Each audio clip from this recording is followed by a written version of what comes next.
नमस्कार मित्रांनो, मागच्या व्हिडिओमध्ये आपण कुठले कुठले पदार्थ आहारामध्ये घेतल्यानंतर वातदोष कमी होऊ शकतो, वातावरती नियंत्रण येऊ शकतं हे पदार्थ बघितले होते. पण आपल्याला एवढंच माहिती असणं पुरेसं नसून कुठले कुठले पदार्थ जर आपल्या आहारात वारंवार आले, आपण अतिप्रमाणात त्याचं सेवन केलं तर वातदोष वाढू शकतो, हेही माहिती असणं खूप गरजेचं आहे. आणि म्हणूनच ह्या व्हिडिओमध्ये आपण असे पदार्थ बघणार आहोत ज्याच्यामुळे वातदोष वाढू शकतो. चला बघूयात ते पदार्थ कुठले आहेत. वात वाढवणाऱ्या पदार्थांच्या मध्ये कडधान्यांचा उल्लेख हा आवर्जून करायलाच हवा, ज्याच्यामध्ये हरभरा, मटकी, वाटाणा, राजमा, तूर, पावटा हे सगळी कडधान्य येतात. आता ही कडधान्य गुणांनी वृक्ष असल्यामुळे वातुळ असतात, पण बऱ्याच वेळेला पावसाळ्यांच्या मध्ये फळभाज्या कमी प्रमाणात मिळत असल्यामुळे आपल्या खाण्यामध्ये कडधान्य वारंवार येतात. त्याचबरोबर जे लोक मेसचं जेवण करतात त्यांच्या तर रोजच्या जेवणामध्ये कडधान्यही असतातच. ही सगळी कडधान्य वात तर वाढवतातच, त्याच्याबरोबर पित्त वाढवतात, पोटात गॅसेस आणि पोट गच्च करायला सुद्धा कारणीभूत ठरतात. अपवाद म्हटला तर मूग आणि कुळीथ यांचा आहे, कारण ही दोन कडधान्य मूग आणि कुळीथ आपला वातदोष कमी करायला मदत करतात. बाकी सगळी कडधान्य वात वाढवत असल्यामुळे आपण निदान पावसाळ्यांच्या दिवसांच्या मध्ये तरी ह्याचं प्रमाण जेवणामध्ये कमी राहील ह्याची काळजी घ्यायला पाहिजे. यानंतर ज्याला आपण न्यूट्रिशनल व्हॅल्यूज चांगल्या असल्यामुळे सुपर फूड्स म्हणून ओळखतो ते स्प्राउट्स म्हणजेच मोड येणारी कडधान्य येतात. आता बऱ्याच वेळेला वजन कमी करण्यासाठी किंवा डाएट म्हणून अनेक जण कच्ची मोड येणारी कडधान्य वारंवार खातात, पण हे सगळी कच्ची कडधान्य पचायला जड असतात, पोट गच्च करतात, पोट साफ व्हायला त्रास देतात. त्याचबरोबर ही आपल्या शरीरामधला वातदोष वाढवतातच, त्याचबरोबर पित्त वाढवून आम्ल पित्ताला सुद्धा कारणीभूत ठरतात. आणि म्हणूनच जर तुम्हाला अशी मोड येणारी कडधान्य घ्यायची असेल तर ती शक्यतो कच्ची न घेता त्याला तुम्ही उकडून किंवा वाफाळून जर घेतलीत तर त्याच्यामुळे वातदोष वाढण्याचं प्रमाण थोडं कमी राहील आणि ती पचायला तुलनेनं थोडी हलकी राहतील. यानंतर येतात पालेभाज्या. पालेभाज्या खायचा आग्रह वारंवार धरला जातो. अनेक आया ज्यावेळेला दवाखान्यात भेटायला येतात त्यावेळेला आमचा मुलगा पालेभाज्या खात नाही अशीही वारंवार तक्रार करतात. पण आयुर्वेदामध्ये मात्र शाकेषु सर्वेषु वसंती रोगाः असं म्हटलंय, म्हणजेच पालेभाज्याच्यामुळे अनेक आजार आपल्याला होऊ शकतात आणि म्हणून आयुर्वेदानं त्यांचा समावेश हा न खाणाऱ्या पदार्थांच्या मध्ये केला. पालेभाज्या गुणांनी वृक्ष असतात, वातुळ तर असतातच, त्यासोबतच मलावष्टंभ करणाऱ्या आणि आम्लपित्त निर्माण करणाऱ्या सुद्धा असतात. त्यामुळे तुम्ही फक्त फायबरचा सोर्स म्हणून पालेभाज्या घेत असाल तर निदान पावसाळ्याच्या दिवसांच्या मध्ये तुम्ही पालेभाज्यांचं प्रमाण कमी केलेलं नक्कीच चांगलं राहील. यानंतर येतात फळभाज्या. आता फळभाज्या ह्या खायला उत्तम असतात. आयुर्वेदानं तर त्याला नित्य सेवनीय म्हणजेच रोजच खावावं अशा पदार्थांच्या मध्ये त्यांचा समावेश केला. पण ह्याला एक अपवाद आहे कारल्याचा. आता जे लोक मधुमेही असतात किंवा जे लोक आरोग्याबद्दल सजग असतात ते जवळपास रोजच कारलं खात असतात. पण अशा पद्धतीनं कारलं खाणं हे वात वाढवायला कारणीभूत ठरू शकतं, कारण कारलं हे कडू चवीचं असतं आणि कुठलाही कडू चवीचा पदार्थ हा आपला वात वाढवत असतो. तसंच तोंडली असतील, अतिशय पिकलेलं वांग असेल किंवा मुळा असेल, हे पदार्थ सुद्धा आपला वात वाढवायला कारणीभूत ठरू शकतात.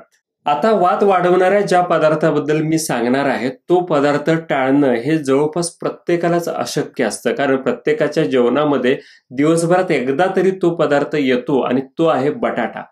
अगदी जेवणामध्ये भाजी म्हणून आला नाही तरी सुद्धा बटाटा चिवडा चिप्स म्हणून तरी आपण बटाट्याचे पदार्थ हे खातच राहतो. उपवासाशी तर बटाट्याची चांगलीच मैत्री असते, कारण अनेक उपवासाच्या पदार्थांच्या मध्ये आपल्याला बटाटा दिसतो.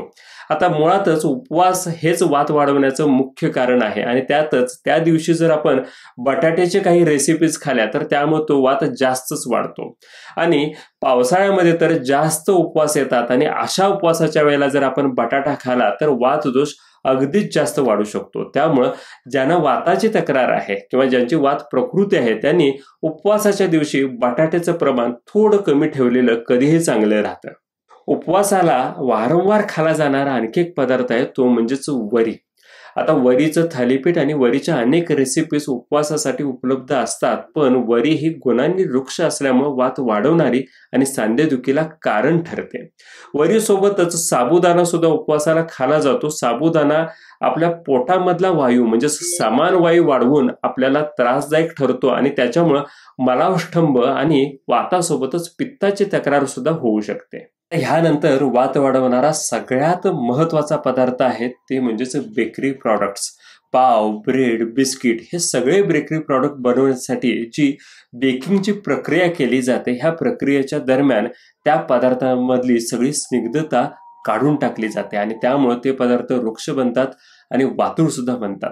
तसंच ह्या पदार्थांच्यामुळं पोट साफ होण्याची क्रिया बिघडते, म्हणजेच मलावष्टंभ होतो आणि त्यामुळं आपल्या पक्वाशयामध्ये जो वात असतो, जो वात हा सगळ्या वाताच्या प्रकारांच्या मधला महत्वाचा प्रकार मानला जातो, तोच बिघडतो आणि त्यामुळं इतर शरीरातील सगळे वात बिघडायला ह्याच्यातून वेळ लागत नाही आणि मग आपल्याला ह्या बेकरी प्रॉडक्ट्समुळे अनेक वाताच्या तक्रारी व्हायला लागतात. आता ह्यानंतर येतात सगळे चटपटीत पदार्थ. आता पावसाळ्याच्या दिवसांच्या मध्ये चटपटीत गोष्टी खाण्याची इच्छा होणं हे साहजिकच आहे, ज्याच्यामध्ये चिवडा, भेळ, फरसाण, वडा, भजी असे सगळे पदार्थ येतात. पण हे सगळे पदार्थ हे गुणांनी रुक्ष असतात, वातूळ सुद्धा असतात आणि अशा अनेक पदार्थांच्या मध्ये हरभऱ्याचा समावेश सुद्धा असतो आणि त्यामुळे इच्छा होते म्हणून एखाद्या वेळेस खाणं ठीक आहे, पण जर आपण वारंवार हे पदार्थ आणि ते सुद्धा पावसाळ्यात खात असू तर ह्याच्यामुळं आपला वातदोष हा नक्कीच वाढू शकतो.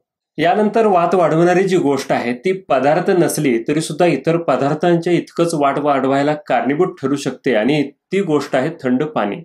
मुळातच पावसाळ्यामध्ये गारवा असतो, आपला पाचक अग्नी सुद्धा कमी झालेला असतो आणि अशा वेळेला जर आपण थंड पाणी घेतलं तर आपला पाचक अग्नी तर कमी होतोच, त्याचबरोबर शरीरातला गारवा वाढवून वात सुद्धा वाढायला लागतो आणि म्हणूनच पावसाळ्यामध्ये थंड पाण्याच्या ऐवजी कोमट पाणी जर घेतलं तर आपला वात नियंत्रणात राहू शकतो. थंड पाण्यासोबतच शीतपेय म्हणजेच कार्बोनेटेड ड्रिंक सुद्धा आपला वात वाढवायला बऱ्याच कारणीभूत ठरू शकतात. त्यामुळे फक्त पावसाळ्यातच नव्हे तर इतर वेळेला सुद्धा शक्यतो अशा शीतपेयांचं सेवन आपण टाळायला हवं. हे जे सगळे वात वाढवणारे पदार्थ आहेत ते एक दोनदा खाण्यात आले मग लगेचच आपला वात वाढेल असं नसलं तरी सुद्धा जर आपण सातत्यानं त्यांचं सेवन केलं तर मात्र आपला वातदोष वाढू शकतो. त्यातच जर तुम्हाला काही वाताची लक्षणं दिसत असेल किंवा तुमची जर वाताची प्रकृती असेल तर ह्या गोष्टी तुम्ही टाळलेल्या कधीही चांगल्याच.